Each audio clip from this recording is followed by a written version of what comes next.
feel about investing in the Turks and Caicos Islands? It's very safe. It's guaranteed by the Crown. What's great about living here is we don't have the taxes. We have no taxes here. I think what happened with the pandemic specifically is people were stuck in their little apartments or stuck in their houses when winter comes along, and that really brought a lot of people to the Turks and Caicos and discovered that they can work anywhere.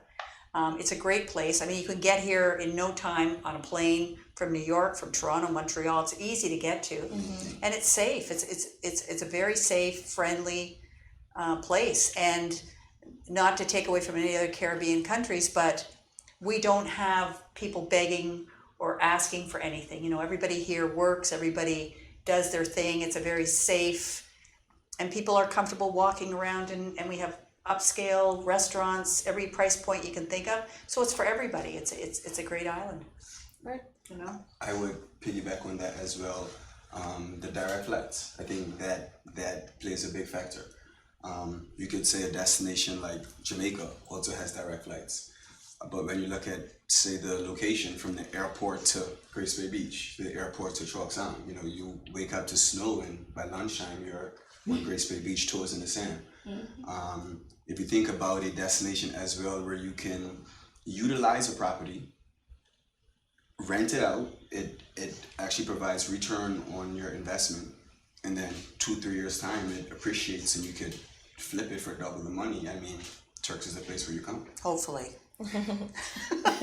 we can't guarantee that though. Well, you know what? Actually, I mean, I think they're all great points. And what I would say about investing in the Turks and Caicos, especially from me as, you know, my take as a resident on island, you know, I am happy to know that I have invested in a piece of dirt in the Turks and Caicos Islands.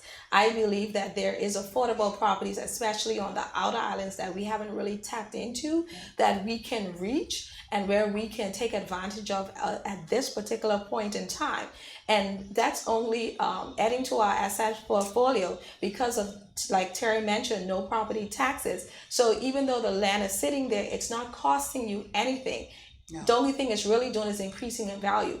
And where else can you go where you can find, you know, a piece of land to purchase? Most places you are leasing it. We are getting freehold title and to no it. restrictions. And there aren't any restrictions, and no one is telling you when you can build or when you cannot build. So I think that's a really good thing. And I've always said to people, sometimes you may not find the ideal property that you think like, okay, I would like to live near the beach. But remember, every piece of land is a great investment because you may not live here, but somebody else will. And that land has a purpose and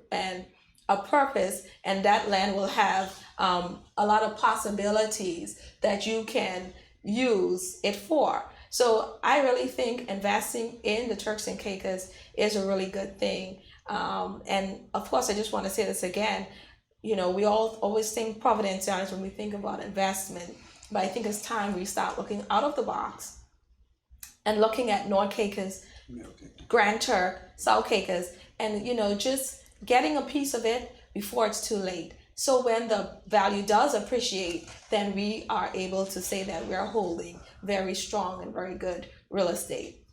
Yeah. You know, the other thing we have that's really great here, we have excellent lawyers, really good lawyers. We have great doctors. We have great school system. We have a hospital. We have so many things that people come here, builders. You know, people say, how long is it going to take? I don't want to get into the building thing. We have excellent architects. Right. These are people that are renowned and they've built a lot of things, and nothing's a hassle here. Maybe other countries they are, but here we get things done. Right. And I think that real estate agents do a really good job of holding buyers' hands and taking them through the process. And like you said, and they have connections because we're such a small island. We have our relationships that we have built with these professionals that we can recommend to make sure and ensure that they are in good hands as they go through their real estate journey.